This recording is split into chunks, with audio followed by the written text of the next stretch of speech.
All right, welcome to the show. I'm Eric, and this is True Criminals, a podcast where we talk to regular people about crime and hopefully the crimes they've committed. This week we have a guest. His name is Ryan Winter, and he's an author of a couple books that you can find out there. I will leave the links to those on our show notes. Keith and I sat down with him, and we talked to him about some of his crimes and his book. And, he was pretty fun. He was a real fun guy. We talked a lot about New Orleans. I've been to New Orleans once. I didn't get to experience any of the real craziness, but yeah, he told us a little bit about some of the darker stuff that happens there. I hope you like it. We took a week off last week. A lot of crazy stuff going on. I have several other projects, that I work on as well. And so some of those popped up, and so that's why we didn't have anything out last week. I am going to record some back episodes just so that hopefully I can not have week gaps like that.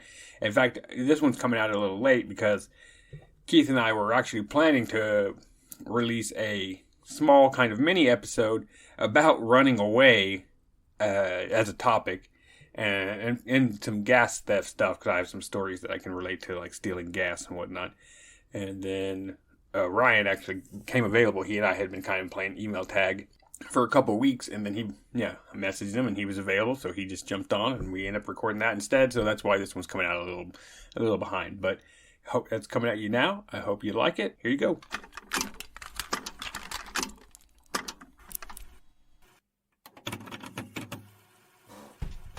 It's so hot, I've been throwing up all day. Oh man. Yeah, I can't drink enough water, and it just keeps on coming up. Oh, I used to work Jazz Fest, and we would do the live stream for Acura, and I worked that 4 or 5 years, and I had to quit. I would get so sick every time I worked that Jazz Fest. Huh. Yeah, that's crazy. Gotten so hot that I've gotten nauseous and dizzy plenty of times, but I've never thrown up actually. No, it's bad, man. I can't keep no food down. My friends, they say, "Oh, you really are a vampire." I'm like, well, I just might be. Me and the son don't agree, so I don't know.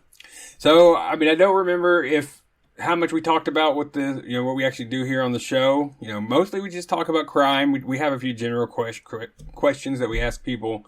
I'm just right off the bat. Have you ever been arrested? No, I have not been arrested. Okay. Believe it or not, I've had some instances where I probably should have been arrested. In New Orleans, jaywalking is not a thing. People dodge the streetcar. I don't know why, but it's the most dangerous thing in the world because it's like a bus. It just can't stop. And I've seen them hit people, but yeah, it's crazy, man. There's actually a scene in my book where two characters meet when someone gets in front of a streetcar and everybody goes slamming forward, and actually that's how two of my characters meet.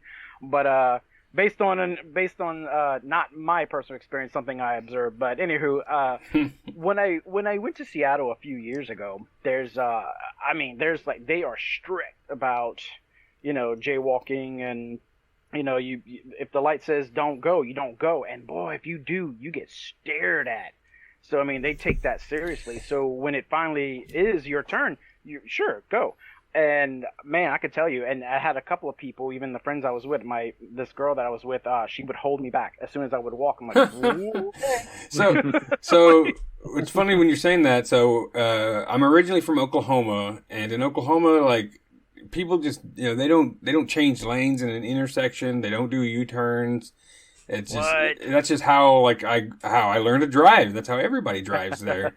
And then when I moved down here to the DFW area, first time I saw someone make a U-turn in an intersection, it blew my mind. I was like, "What the fuck is wrong with that?" I thought he was drunk. Yeah, Houstonians do that, man. I've seen people do that in Houston, man. People make U-turns in the middle of the road here. Oh, I do it now. I was gonna say I don't. Don't hesitate. It didn't take me a real long time. There's stuff I've seen here that it just blew my mind that people would drive that way, and now I drive that way. But of course, yeah. Well, I've had friends, like I said, from different parts of the country. And I'm watching them, we can go. And I'm like, no. I'm like, yeah, come on, just make sure you don't get hit by a damn bus. Yeah. But when I was there in Seattle, it was kind of interesting. So I was going to the Washington Arboretum, beautiful park right in the middle of the city, and I'm walking on the sidewalk. And I guess I was looking toward the street. I'm just kind of observing, and the traffic stopped both directions. And I'm like, oh, no, no, no, no, like I'm not crossing, but the fact that they both stopped and were waving, like, go ahead, you can cross. And I'm like, wait, you stop for pedestrians? I'm not from New Orleans. Like, come on, man. We hit those for sport. Like, come on. So, I mean, 10 points, right? It was crazy, man. Yeah, whoever gets the most, man, free po' boy on me, But and so I think I was kind of enchanted by this. I'm like, man, this is cool. So, my crazy, I'm not even thinking about it. I'm like, I can probably get the traffic to stop whenever I want. Let me see if I can make this happen. And so I would walk a little further, and I would try to look like I was crossing the street, and nope. And, and I kept doing this, and I was like, man, I am going to get people killed, like, I'm going to cause a collision, man. I am going to go to jail, and they're going to say, what did you do? And I'm like, I faked the jaywalked. Yeah, you're like a wizard. You're like waving your arm and stopping traffic. It was great. I loved it. It's amazing to see that do that. But I mean, in Louisiana, no, that would have never flew. And I tell you, they have a great subway system there in Seattle, and that's just a foreign concept where I'm at. And it's very beautiful, and I still don't understand the rules. It's sort of like you can pay for it, but no, it's not technically enforced, so you can ride for free, but people pay because they're, they respect it and they love it and all that. And I'm thinking, God, man, you guys are from another planet. That would never work in New Orleans, man. Like, well, I think so. I mean, yeah, it's not a great transit system here. We have the worst transit system of any major American country or city. There's plenty of places that are worse than this. But yeah, they have these DART trains that drive, all over the place, and you can just board them and exit. However, I do believe you are fined if you get caught doing it. It very well. It might be the same in Seattle. I'm not sure, but yeah, I thought that was great. They're like, why are we paying a ticket, but those guys didn't pay a ticket? And I'm asking all these people around me, like, oh, you can or you don't, whatever. I'm like, wow. and I was in Atlanta, like maybe last year, and they have a great transit system. They have really good public, transportation system. And we were on there like 4 days, so we bought like a week-long pass for everybody that was in our group. And you just wave your little pass. If you want to take a bus, you want to jump on a train, you want to jump on this item, that item, whatever. Just you got a little pass to get you anywhere all over the town. But most of the places had little gates. Like you couldn't get past a certain gate to get on the train unless you had your little car that opens the door for you. That's how New York is. Oh, I bet. I mean, in New York, they're also, I just saw they're using facial recognition AI to catch people that are jumping over the turnstiles or whatever. But I don't even know how you would do that, man. Those things are too narrow. I wouldn't be able to do it, at least. No. It's my one of my first memories of Texas. Just getting my license. Y'all know where Dalhart is, way in the Panhandle. No, I'm not familiar with that. No. Tiny little town. It's and there's a big prison out there. And this was some time ago. I had just gotten my license, and me and my mom were going up there to see one of her friends, and probably the first time I saw a tumbleweed. And of course, this is at night, so I'm thinking, what the heck is that? And me and my brother were driving, and my mom's visiting her friend. I said, well, Oklahoma's right there. We could just cross over and say we've been to Oklahoma. And so we decided to take this journey. It was a little longer than we thought. Man, so it became sport to hit these tumbleweed and see how many we can, just flatten. And, of course, only Ryan would be, get a speeding ticket in the middle of frickin' nowhere. There's not a building. I don't know where this cop came from, man. I mean, he hatched from a cactus. I have no idea. And he stops me, and he's got the cowboy hat. I said, this is a trip. I felt like I needed to provoke him just to see how he talked. And you threw out tarnation or anything like that? Well, that was the funny thing. That boy, he told me, he said, son, what are you doing? And he had sort of this almost John Wayne drawl, and I'm trying not to laugh, and I'm pointing to my brother. I'm like, dude, he's a cop. He's a cowboy, but he's a cop, And we're just laughing at this. So funny enough, he gives me a speeding ticket. I'm like, oh, come on, man. There's not a car in Six Planets on either side, man. There's nothing to see. So, the irony of all this, being in Seattle and this thing in Texas, I probably could have been arrested for crazy stuff in a car. And the funny thing is, I don't even own one. So that's how them small towns. That's how they pay for the town. You got to catch all the people trying to pass through doing 100. That is pretty cool. The theater, they had a movie theater there that we went to, and the floor, I don't know how to describe it. It wasn't cement. It was almost like hard hay. Like it was compacted. And oh man, it was the most interesting thing. But me and my brother was, well, where can we go swimming? The lady said, oh, there's a lake over there. I didn't catch the word dry lake, because again, I'm from Louisiana, man. I'm from the swamp. Like it's just water everywhere. And they're pointing to this lake, and apparently the damn lake dried up last month. So we completely missed the lake. So we couldn't even go swimming. So it was just like a hole in the ground. Like, God, Dalhard, what's up with you, man? It's cool town, though. We had fun, though. I made the best of it. So you got a ticket there. How many tickets do you think you've racked up in your life? How much do you think you've paid in fines? There you go. That's a good question. Let's see. Honestly, I should probably start tallying that. See who holds the record. Yeah. I got one pending right now. I got to go to court next Friday.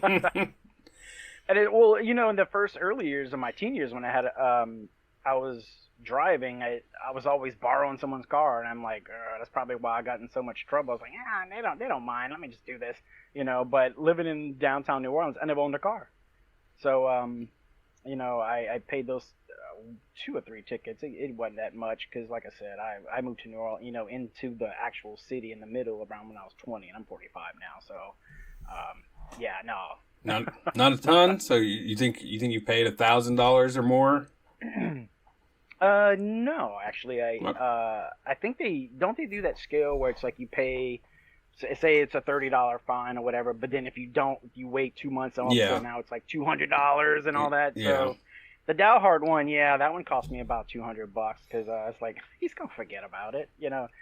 Yeah, I've already mentioned it on here. The biggest ticket I ever got, I was it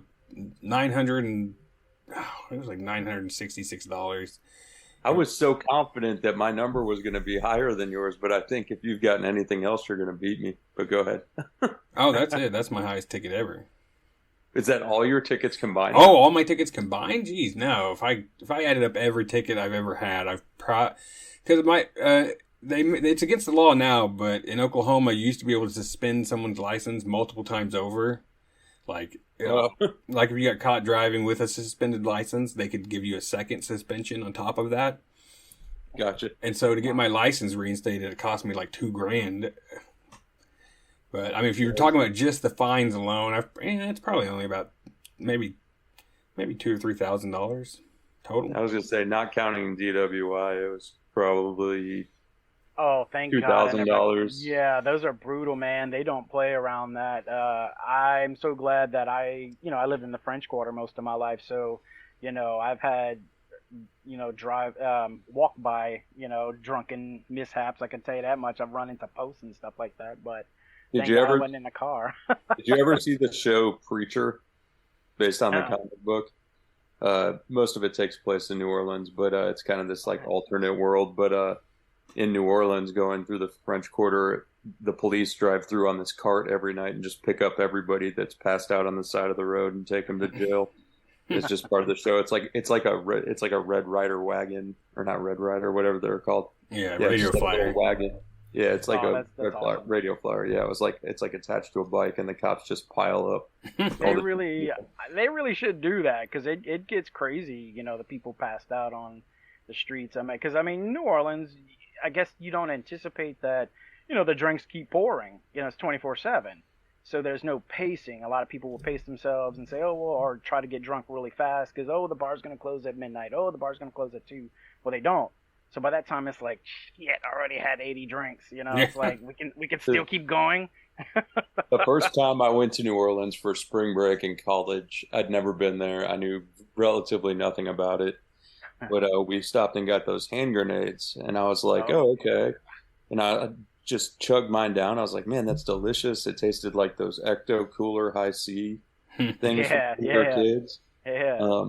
And then two of my friends didn't like theirs, so I drank those. And then I see like the little pamphlet that's like, don't drink more than 5 of these in a night or you'll die. So theoretically, I wasn't supposed to be like standing or alive or something by the end of the night. But there's a for locals, it's kind of a funny love-hate thing with those because you always see the tourists drinking them, and you never catch one of us, drinking a hand grenade because I mean it's basically syrup, it's not a real drink, and I've seen these big old guys, I mean, look like football players, and I'm watching them, drink hand grenades. I'm like, really, man? Like, come on, you could pour that over pancakes, man. But I remember a friend of mine came to New Orleans and he was 19, but this guy was like, 10 foot tall. Like this guy was tall, so he didn't look like he was like a teen, And I had took him to a bar, and the first thing he said, "Well, I want a hand grenade." I said, "No. I'm not gonna stand next to you, bro. I'm gonna go on across the street."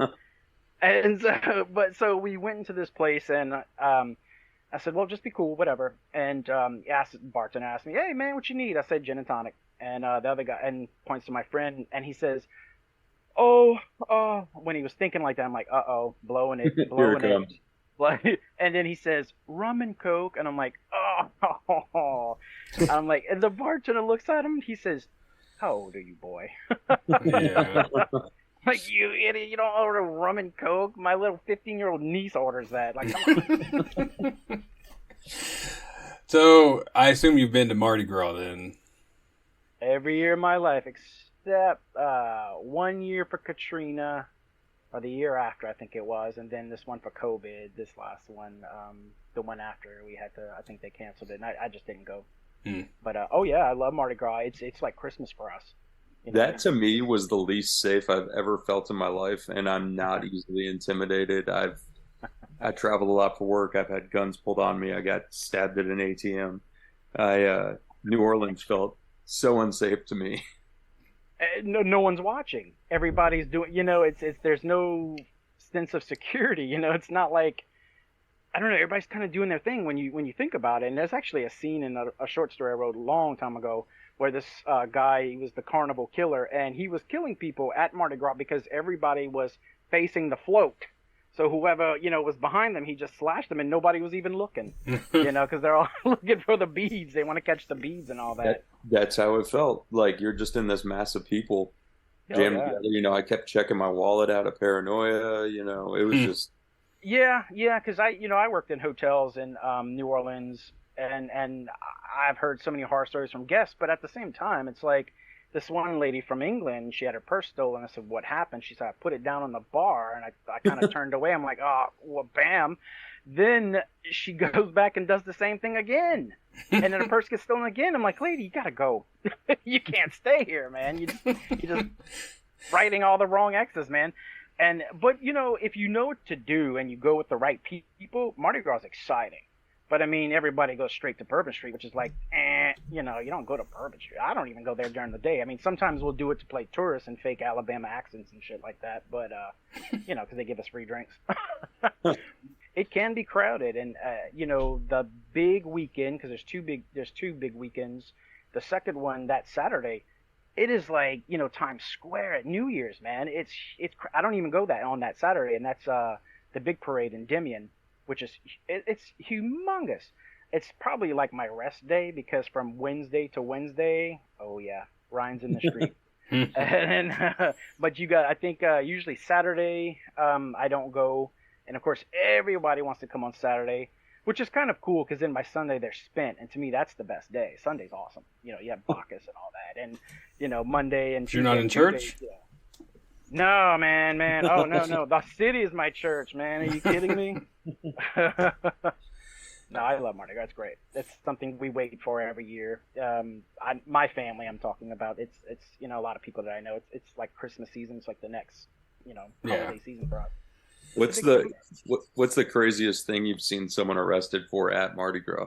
I was at I couldn't even explain how I got to this. Well, always hosting friends, and everybody wants to go to Bourbon Street. I'm like, ugh. And I'm like, I'm going to go in there. You got an hour, and that's it. We're getting the hell off. And I remember going in, my poor friends, man, they were from Tennessee. They were very timid. And as soon as they got into the city, it was like something just unleashed in them. And they were like drinking this and drinking that. I'm like, you don't even drink at home. Like, what the hell? So there's just this force field. So, of course, I can't remember what the bar was. We go in there, and this guy's stripping in the bathroom. And he starts to bathe in the long trough urinal. Oh. Yeah, he was washing his hair, and this is not a bum. This obviously, you know, he looked like a little fratty, and young guy, and he's so drunk. He's so drunk. I said, "What are you doing?" And he kind of looked at me like, "What are you doing in my hotel room?" I'm like, "Dude, you're in the freaking bathroom. You're in a trough. You know, with all this ice and stuff." And man, my friend came in from Tennessee at the wrong time or the right time, and he looked, and he literally stopped drinking the rest of the weekend. He was like, I'm not going to wind up in a trough. I said, you might. So, you know, it's happened. So I saw them pull this guy out. I mean, it was ridiculous. You see crazy stuff like that, you know, because you drink that much, it's disorienting. And, you know, the French Quarter, especially at night, it all kind of looks the same. You know, it's this grid. And if you don't know the streets, you know, go down the wrong one. And, oh, man, yeah, you'll get lost for sure. You know, it's the city is sort of crescent shaped. So even driving it sucks. Yeah, I was just saying. If you start at that one end of Bourbon Street and you go down kind of where, whatever it is, the blacksmith shop bar, no electricity. Once you get past that, and then there's like the gay bars, and then it's like then you're in like no man's land. Yeah, it goes into like residential side of Bourbon. I mean, that's like Mugger's Alley right there. Boom. I was just saying, there's not even streetlights down there. Yeah, there's no streetlights in New Orleans, man. I'm telling you, it's the darkest city. You know, oh my God, it's only once I was so drunk that I kind of got turned around, and I usually look toward where the skyscrapers are, and I'm like, okay, that's Canal Street that way. But I remember looking down on the ground, I'm like, oh crap, I can't even see the letters. My vision is that bad. Yeah. I'm like, oh, I'm screwed. Thankfully, on instinct, you know, knowing it and being from there, I finally got home. But I can tell you, I could have been mugged a couple times, you know, coming back from there. I always use Royal Street. Royal Street's, you know, it's full of galleries and it's all lit up and all. But the street even below that, if you're going toward the river, is a street called Charters. That's the darkest street in the quarter, man. Not to mention one of the most haunted. You know, there's crazy things. I was going to say we went down that on a haunted New Orleans tour. Oh, those are awesome. Those are awesome. You know, they tell the craziest stories. Yeah, you know, we're known for voodoo and vampirism and you know all that stuff. So you know. So you obviously drink. Have you ever done any drugs? Oh yeah. One of the coolest things for Mardi Gras, I think, is, you know, you take something like shrooms or something like that. I mean, it with all the colors and all that. And where I lived, there was a walking parade early in the, and again, this is what I'm talking about as far as like going in the right places for Mardi Gras. You go that far in where the residents are, you know, and there's a lot of walking parades and all that. And 6 o'clock in the morning, you know, if I have friends over, I wake them up like it's Christmas morning, man. They hate it because they're all hungover and pissed off and all that. I'm like, dude, it's 6 a.m. It's Mardi Gras Day. Get the hell up, you know. And we gotta don our costumes and all that. We masquerade and all that. And I think for probably 5 Mardi Gras straight, these girls would come back, and for the life of me, I want to say Atlanta, because we used to have our house open, me and my roommate, and we had the speakers out, so people thought it was a bar. I can't tell you how many people came into my house. And, you know, after a while, we were like, well, you know, if we charge P bracelets, we can make the rent, you know? And we did that, which I think is illegal. You know, we would sell food out the window and stuff like that. But these girls always had these shrooms, and I'm like, like on time, man. I'm like, God, you guys are quicker than dominoes, man. It was like they were there. So Mardi Gras usually would do stuff like that. Not so much in the last few years. I mean, the older I get, the more it's like, you know. But in my younger years, it didn't go. Have you ever been busted for anything like any? You ever been busted with weed? I don't even know what the legality is in Louisiana or anything like that. But well, from what I understand, a few years ago they not decriminalized it in Orleans Parish, which is just the city. I think the murder rate is so high that they just said, if it's weed, don't worry about it. Yeah. We got to deal with all these murders, and which is sad. It really is. But definitely during Mardi Gras for sure, and like the other big festivals, Halloween and Southern Decadence. Oh yeah, people are doing it right there on the street. I mean, you get a high just walking 4 blocks. But no, I've never been busted with it. I was never a regular user. Yeah. Of party stuff. Oh yeah, absolutely. Have you ever run from the cops? Ever run from the cops? Even in high school, broke up a party, you went and jumped out the window and got away while everyone else got... Man, I'm trying to remember. Again, we crazy party and wondering where we were. We were at a friend's house, and I think I was probably about 17 or so, and got his older sister to bring us some booze, of course. We always get the older sister, like, oh, we'll pay a couple bucks, she'll give us a whatever. And this was the Mad Dog 2020 days, man, the MD. Oh, yeah, the worst thing you could put in your body, man. I'd rather drink glycerin. It's crazy. I still maintain the orange one mixed with Sprite is not that bad. Oh, man, I had 2 grapes, and no one told me any different, and first hangover experience, man, I couldn't put nothing in my stomach. But I remember we threw this party, and apparently he didn't clear it with his mother, who came early, and she called the cops on us, and it was funny. It was like just this big, like, beer craze, like, beer hall, just like boom, boom, boom, boom, boom, boom. I mean, there were people all over the place, and he would tell me, oh, yeah, no, she's good, she's out of town. Even the sister thought that. And, oh, yeah, and no cop is going to follow you into the swamp, so you're pretty safe.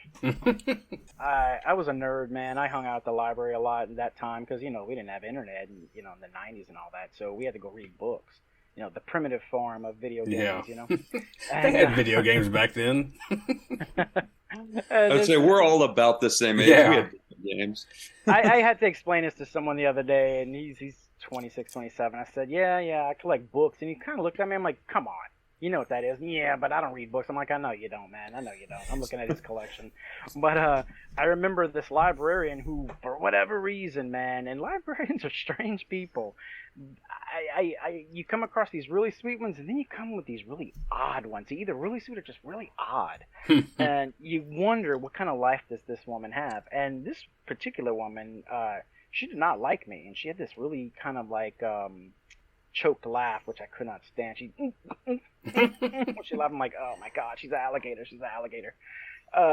And so just one week, I mean, she just would not help me, and she was being so mean. So just to spite her, I stole a Stephen King book out of the library and see if I can get away with it. And then I found out I can, and then I did. So I had like 4 of his novels, but ended a week, and I'm like, take that.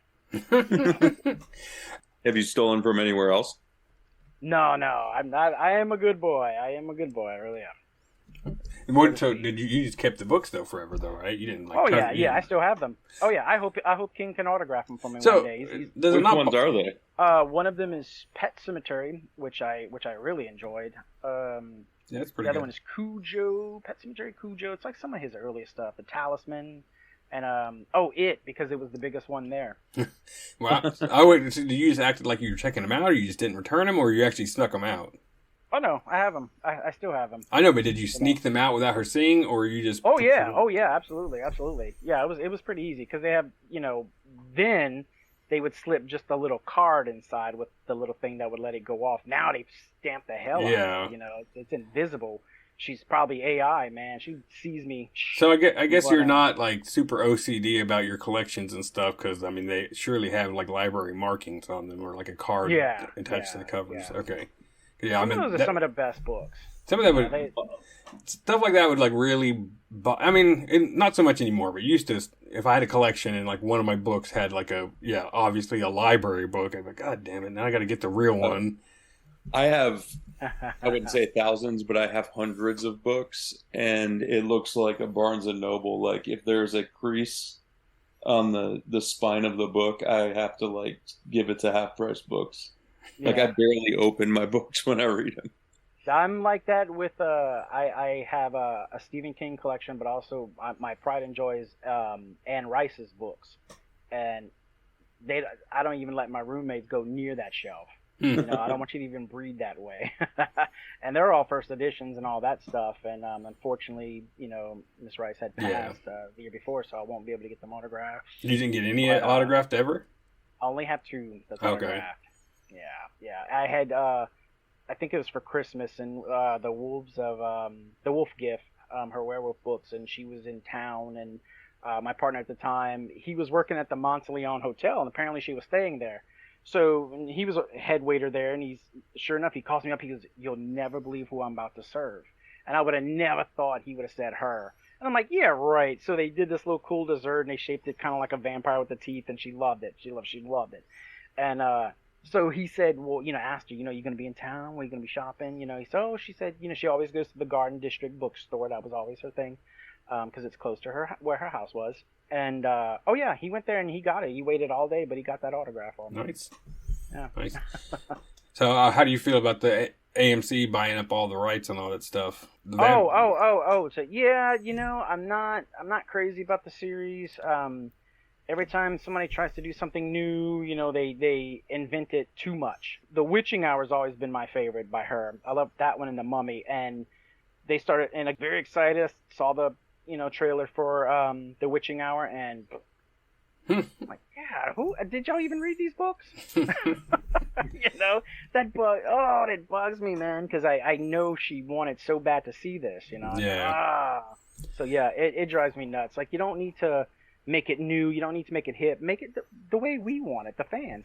That's yeah. On here we we interview regular people about the crimes they've done. So I mean, you sound like you're just a regular person. You're not like a criminal. So what would you say makes you just? You would say makes you just normal. Normal. Like, what are you? You're a writer. You're just There's nothing normal about being a writer. I tell you that much. I've seen a lot of my friends move, going back to New Orleans. I see a lot of people that move into the French Quarter and lose their minds. I mean, I've seen these kids that were scholars become lawyers, become doctors, and they always tell me, Ryan, I want to move to New Orleans. I'm going to go into the French Quarter. I'm like, oh, man, come on, man. And I think you need to know how to balance your stuff, because that city will eat you. It certainly will. Especially in the French Quarter. It's crazy. It's nuts. I've managed to stay on my P's and Q's. I think just because, sure, I'll go party and all that, but I go to work the next day. I worked in film there for a while, and I worked in hotels and tourism, things like that. But, I mean, I've seen these guys just go down in the matter of 3-4 weeks, and all of a sudden now they're begging on the street and they're selling themselves. I'm like, God, you guys, they're selling themselves? Oh, yeah. A guy goes from being a lawyer, moves to New Orleans, and they sell themselves? Absolutely. They get caught up in that nightlife, and it's intriguing because, you can get, drugs if you want to. You can get this, and it's opportunistic. And I think they see this fun, and it just engulfs them, and all of a sudden now it's like, what, I don't want to go to school. I'm going to go do this tonight. It's like, oh, I got class. You know what? I'm not gonna. I'll go. And it just kind of snowballs. Because I've seen them. I've seen it happen. These really good kids, very well dressed, partied. Very nerdy. At 3 weeks later, I mean, they look like crackheads. It's crazy. In a 3-week turnaround time. Yeah. So does your normalcy come from not ever falling into that? I'd like to say that. Of course, I come from a really cool family. I had a very close family. I'm from south of New Orleans in this little town called Dulac.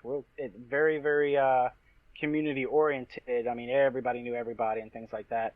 And my parents were together at that time. They had divorced later, but we did so much stuff. We had so much fun, and I had a lot of older cousins, and that's how I wound up doing horror. Honestly, that was the seed to the big tree.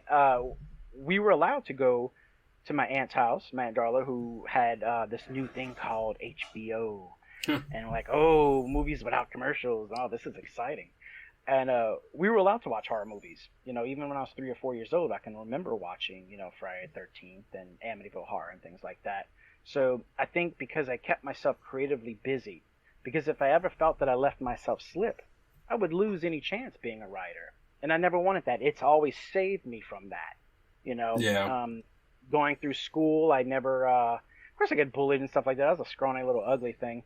And, but I was, the kids would say, oh, no, don't mess with him. That's Stephen King Jr. You don't want him to write you into this story. And I'm like, what? So they stayed away from it because I guess they thought I was, put a voodoo on them. But, writing has always been my main goal. I've always wanted to do this. And I think I've held on to that. had I not had it, I'm sure I could have been, a heck of a lot more devious, in that town. But it's been my safeguard for a long time. So I think that's really what it is, because you got this dream and you're so attached to it. I mean, I think that's what it is. Yeah. Some of these guys just lose their way. So let me run through a couple quick ones that we normally ask everybody. So, sure. You've never been arrested? Have you ever climbed on top of a school? On top of a school? Yeah. No, but I've climbed on top of bars before. Okay, like oh yeah. While drunk, yelling stuff at people. Well, I see. I was about I was about 13 or so, and my grandparents, they're all from New Orleans and all that, and my grandpa, he had owned a bar in the 70s and all that, so they had friends and people like that around there, and I remember getting caught by some of their friends, like, oh, that's so-and-so's kid, get out, and trying to chase them out the back and all that. And, in New Orleans, the backs of these bars, especially in the French Quarter, it's these huge, like, stone walls, it's all like a courtyard most of the time. And having to jump across those things, I've done it. I've done it, man. I've climbed balconies, man. I am the Cajun Spider-Man. So you're like the Crow, like running the rooftops? Yeah. I would love, man, I tell you, one of my ultimate things is in Jackson Square, you have the centerpiece, which is, of course, St. Louis Cathedral. Man, I have dreamt, like, I just want to be up there so bad, because you have these 3 historical buildings in a row, which is the Cabildo, the Cathedral, and then this other one called the Presbytere. And it's beautiful, beautiful buildings, and you can practically run across the top. And between them are these 2 little alleys. One of them is really famous, Pirates Alley, and you can almost jump. I think, if I was drunk enough, I probably wouldn't feel it if I smashed my leg or whatever. I'd probably go right through the cathedral window, but... Man, I'm blanking on some of the questions I normally ask. Keith, you wanted to ask people? Mine doesn't apply based on some of the comments that have been made. You've never did you ever run away from home? Oh yeah. Oh. Oh, okay. In high school. Oh yeah. I think a lot of kids do that. My mother, she was a single mom, and she struggled after my parents' divorce, and she married some of these guys. I mean, she married a couple of times, and these guys were just, man, they were the deadbeat of deadbeats. And there's a couple of times, like, I'm out of here. How old were you? Oh, that one I was probably about 11 the first time, and I think probably about 13 the second time. I had a very horrible high school experience. I wanted to run away to California so bad. In fact, I used to skip school to go into the city. I had a friend of mine who worked in film. He had an independent studio, and he worked. I mean, he's an older guy. He worked all the way through the 50s and all that. And I would go and call him like, "Hey, man, you doing anything? I want to go see." And he'd let me go on these sets because that's what I wanted to do. Yeah. And a couple of times I did that. I sneaked out to go see like really great, videos being made, Aerosmith, Boyz II Men, and all these great music videos. And I had got caught a few times. I got caught, I think, on I guess about the 4th or 5th time, not showing up for school. So of course they're gonna call my mother. And the principal, I'll never forget his face. And I remember he looked like Dr. Phil. I mean, he looked just like Dr. Phil. And he pointed to me, he says, "You need to stay in school." And I'm like, "No. I want to go make films in California." And he looked me in the face and he said, "That's a fantasy. That's not real. This, where you at, is real." And I was like, "What? You basically telling my career, to have a career in film, you're telling me is BS? Like, no, man, I was there. I skipped worst out of educator ever." Yeah. And I'll tell you what, the student guidance counselor, skinny, quiet guy, put you to sleep. And when I was getting close to senior year, he asked me which college you were interested in. I guarantee you he was expecting me to say a Louisiana school. I said, "No, man, I want to go to UCLA." He looked at me and he kind of went, and I was like, he said, "You're not going to get into that. You're never getting into that school." I was like, "God, wow, thanks a lot." Now, you know what? I was skipping school. It's almost justified. Yeah. So when you would run away, 11 and 13, and the reason this surprises me, this was the question I was going to ask, said I wasn't, because you said how tight your family was growing up and all that. So this really kind of caught me off guard. So I didn't really think of any follow-up questions, but, running away at 11 and 13, where did you go? That's pretty young. The first time I had went to a park and I stayed there overnight, and just, I had a Walkman at that time and listened to, believe it or not, the Jurassic Park soundtrack on cassette. How you like that shit? And hit out there, and then I think the next day I went over to like a Burger King and just sat in the front, and, because they used to have the little fun stuff, Yeah. Or was it McDonald's? I think it was McDonald's. They used to have the little fun playground and stuff like that. I actually jumped over that fence and I got caught. But go hang out in the Hamburglar's mouth and stuff like that. And then finally, eventually came back. When my parents divorced, and my mom, she's a great lady, she really is, but she struggled a lot, and I think the family sort of disintegrated, and we kind of stepped back from what she was doing. I really don't know truly what happened between her and my dad, so I these guys she would marry were just drinkers, druggers, and things like that, and I don't want to be, so we get into fights, and I'm like, I'm out, and my mom, she worked all the time. These assholes would sit at home and do nothing. And we get in fights and things like that. So, yeah, I mean, me and my mom had, at that time, were just really, really bad off when I was a kid. Now, I mean, we're frickin' frack. But, yeah. And the second time, same thing, the guy. I remember when I was about 20, this third guy she had married, I had just come out, and, oh, man, he would put me down all the time. And that's the first time I remember my mom fighting back on one of these guys. Because my mom, she's a little thing, but she'll kick your ass. And he wouldn't mess with a Southern Louisiana woman. Yeah, no, man, she's no, man, we wrestle alligators for food. Are you kidding? So, but yeah, no, she had told him, man. She said, "You talk about my son one more time, I'm gonna tear your fucking nuts out." I thought that was great. I don't know if I can say that, but you can say whatever you want. Okay, well, she definitely said, "I'll tear your fucking balls off." She told him, and I was like, "Whoa, go, mom!" Never had a problem with him again. Yeah, but it's it's that nice. It was just a rough time, having run away, planning and also thinking about going to California. Like, did you have? And you're obviously a cinephile. It seems like. Yeah. You got any movies that like you related to? Like, you're talking about this. It made me think of The Wizard. If you were the video game movie where they're running away, they're trying to get to California. With Fred Savage. Yeah, Fred Savage. Oh yeah. Oh my gosh, God, I haven't heard that in forever. No, I actually rounded up one summer some friends that I almost convinced, like 6-7 friends, to leave their homes to go to California. Oh, that's but funny. For whatever reason, they folded one by one. But then again, we were so young, nobody had the money for the gas. Yeah. We were like 16. But I was like, man, let's go. I had a friend of mine, he had just got one of those Blazer trucks or whatever. I can't remember what it was called. Yeah, you know what I mean? And he's like, let's go. But after thinking of the logistics of it, I'm like, none of us has any money. Yeah, that's probably the problem with most everybody, that runs away is like, you got to do it right then. Because if you think about it for 2 seconds. Exactly, man. I don't think we even got out of the parish. We got parishes here, not counties. But I don't think we even got past the border. I'm like, where are we going to go? So we all wound up at the beach and we just like drank for 2 days. I'm like, well, crap, But that was something I had in there planned out, and nowadays I'm more focused toward New York than California, but I was gung-ho, man. That was my thing. I had went to Universal for my 16th birthday, and school had started already, but I already planned my vacation. I even told my teacher, look, I'm gonna be out next week, man.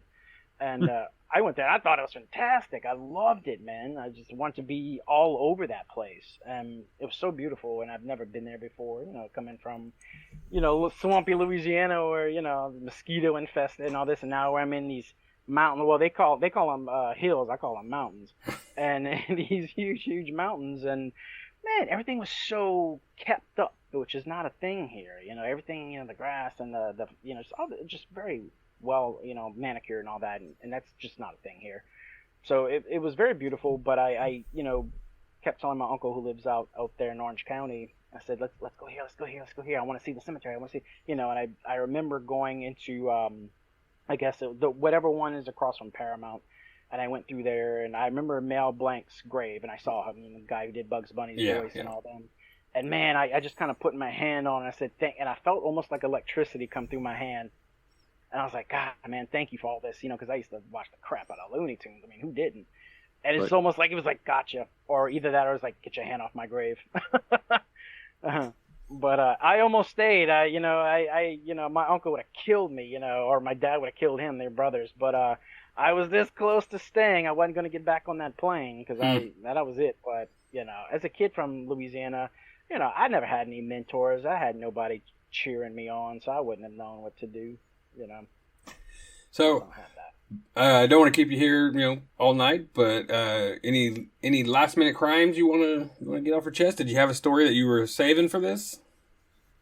No. I'd have to really go through my repertoire, but no, I probably did some. That's the thing, sometimes I feel guilty the next day after a night of hanging out and partying on. I'm like, God, I know I did something wrong. I just feel I did something wrong. And I think if we had phone cameras back then. Oh yeah. I'm sure a lot of stuff. I'm like, ooh. Yeah, definitely. I went back recently and I read through some old stories I had written back when I was like 18, and reading through them, I was like, oh my God, I was a horrible person. And these are fictional stories, but I'm like reading through my fiction. I'm like, I know what I was thinking when I wrote this. I'm a shitty person. So. No, it's crazy because some of like my earlier horror stories are all about like destroying my classmates because I hated them. I went to a horrible high school and I pretty much killed off all of my senior class with some kind of story, man. And it's funny because people that have dreams, I don't know if you have, I've had them, and maybe this is a horror writer thing, but I've had dreams where I woke up and go, oh my God, thank God, because I thought for sure I hid that body. You have these dreams like, man, I did not hit, where was it? God, they're gonna find it. So and I wake up, I'm like, woo. Yeah. It's like, man, phew, okay. So, yeah, growing up, I remember, and I wanted to make it into a movie when I was an adult and everything. And this is, early in high school, Rage by Stephen King, the Bachman books, the school kid taking the classroom and shooting the teacher and all. Real and good book. When it happened, I was like, well, I guess there goes that dream, Feel you in terms of no originality now, It's like, oh man, got all the damn school shootings and shit, which just sucks. It really does. But I read recently, he's like, well, I'm gonna pull the book. I'm like, it didn't start with you, man. Like, you don't need to pull the book, man. It's fantastically written, and he wrote that when he was a teenager. And it's a fantastic book, So, but, I definitely have had fictional crimes aplenty. I killed a lot of people. Oh yeah. So you mentioned that you did have a book published recently. You want to tell us about that? Sure. It's actually based on the true story of the Axeman murders that happened in 1918 New Orleans. Read it yesterday, believe me or not. I watched a whole YouTube video about unsolved crimes. Yes. That one, and then what was the other serial killer more recently? I can't remember what the other serial killer was, but it was someone like in the 90s, possibly. But yeah, I got on this kick of looking at New Orleans, Louisiana, unsolved murders. It's a crime city for a reason, man. I hate to say that. It's the only bad thing about New Orleans. That crime is just unreal. And, there's a lot of fascinating stories that go along with that. And when I first discovered it, and I was living in the quarters, I was like 22 or whatever, and I was looking for something new to write, and I saw his story, articles about him, and he was almost like a footnote in all these little history books. And I asked around, I said, who is that guy? What happened? And a lot of the older people didn't know what I was talking about. I'm like, really? And the more I researched it, the more it kind of almost Jack the Ripper-esque. And the cool thing about it, what really intrigued me is this guy, he came in the night. He would start, his MO was basically to kill these Italian grocers, which of course everybody thought, oh, it's got to be mob related. Then all of a sudden the mob is coming to the police for protection. I was like, what? These crime bosses were like, no, this is not our guy. This is not our guys, And all of a sudden his MO would change. So I don't know which, it's so hard to tell.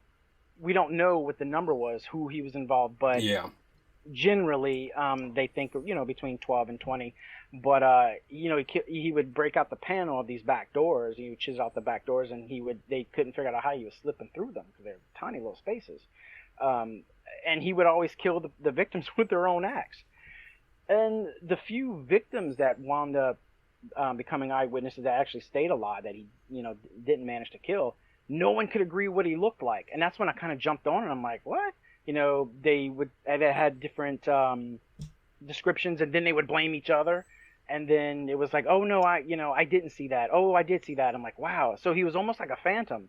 Like he was creating this chaos, and no one could figure out who he was. And they still don't. They still don't know who he was. He got away with it. They never pulled anybody in. Of course, at that time, fingerprinting had just started, and so DNA. Is your book? It's a fiction though, right? It's fiction based on that, or it's historical fiction, true crime. I basically I have a fictional character that I walk through the book with you through the events, but everything that kind of goes down around this character really did happen. I used the newspaper articles and all that, the letters that he would send to police. That's all in there.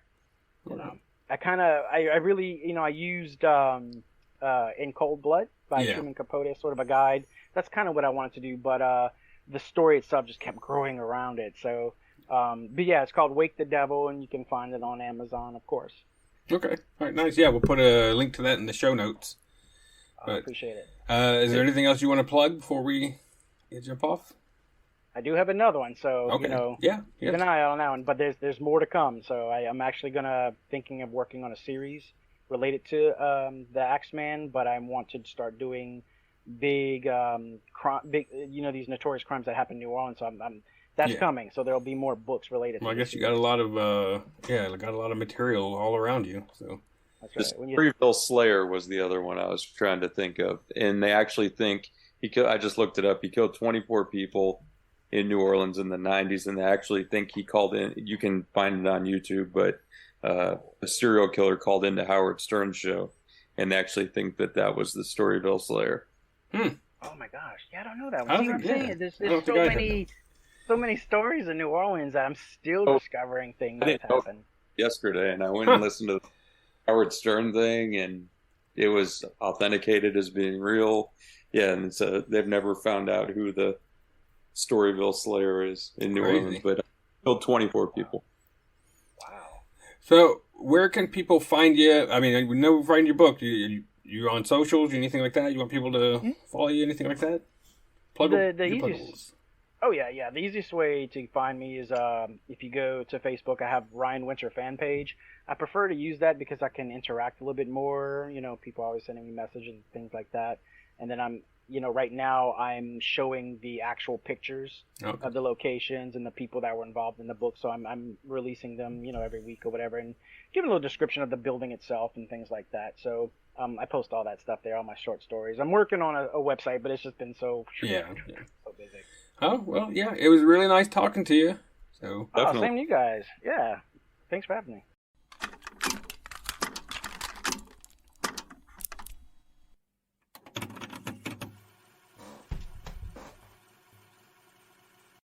All right, and we're back. I hope you enjoyed that. That's Ryan Winter. Now, like I said, we're going to leave a link to his book in the show notes. I do believe he said that in the interview that you find him under Ryan Winter. You can find him at Ryan Winter fan page. But when I went to find the link to put it in the show notes, I found it under Ryan Adam. I'll verify. I'll try to get make sure I get that clarified. But I've read through the link on Amazon, and it says Ryan Adam, and it's the same book. I mean, it looked like the same. It's the same description. It'd be weird if there's another guy out there that wrote the same book named Ryan, but or a very similar book. Who knows? Stranger things have happened. I mean, actually, stranger things than that have happened for sure. If anything strange has happened, that would be a lot stranger than just two guys with the same name writing a similar book. Ryan was real fun. When we were in New Orleans a while back, we went to some of the cemeteries. I forgot to ask Ryan because, he talked about going into L.A. and I was like, why? Is it just people from New Orleans obsessed with cemeteries? Why did you want to go to the cemetery? But, then he mentioned Mel Blanc. So that made a lot more sense. Like you're in Hollywood or you're in California, you're going to want to see some of when you go anywhere where there might be, some famous people buried nearby, you may want, people go to Jim Morrison's grave a lot. There's some graves that people go to. I think people, we live in the DFW area. I know where Lee Harvey Oswald is buried is like a site that people can go to around here. So, going to see Mel Blanc wasn't. It made a lot more sense after he explained it. But my first thought was like, well, I guess if you're from New Orleans, you're just obsessed with that shit. But no, it made a lot more sense. He made several references to like, it was the '90s and things. People don't understand this, and I find myself talking like that a lot too. I try to stop. I try to stop being like an old man about things and being like, oh yeah, you don't understand. There was no computer back then. The internet didn't exist, but I still do it. However, I did want to mention that last week I was with this guy, and he's only 26. I was hanging out with this guy, and he had to collect this email address from somebody, and he came over to me, and he was like, yeah, his email was at like John Roberts A0L. What's A0L? And I was like, it's AOL. And it just completely blew my mind. This guy didn't know what AOL was. But yeah, I was going to throw that out there in the middle of the interview. He said, I cut it out, but he said he's a long-winded, he gabs a lot, and he certainly proved it. He was real fun. We talked a little bit after we cut the mics too. So yeah, and good times with him. I hope you enjoyed the interview. You can find him at Ryan Winter fan page on Facebook, and yeah, check out his books. They certainly sound interesting. Yeah, you can always like and subscribe. Definitely subscribe. Follow on your podcatchers. It helps. We could use a mention. Tell your friends if you like, or if you have crimes that you want to talk about. Certainly reach out. You can contact us on socials at true.criminals.podcast or at criminalstrue. You can contact us via email at truecriminalsjailpod@gmail.com. Yeah, that was fun. I hope you liked it, and until next time, stay criminal. People dodge the streetcar. I don't know why, and I've seen them hit people, but yeah, it's crazy, man. Wait, you stop for pedestrians? I'm from New Orleans. Like, come on, man. We hit those for sport. And this was the Mad Dog 2020 days, man. The MD. Oh yeah, the worst thing you could put in your body, man. I'd rather drink glycerin. It's crazy.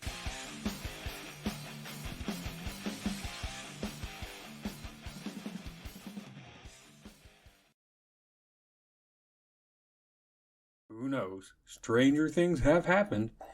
I mean, actually, yeah, stranger things than that have happened, for sure. If anything strange has happened, that would be a lot stranger than just two guys with the same name writing a similar book.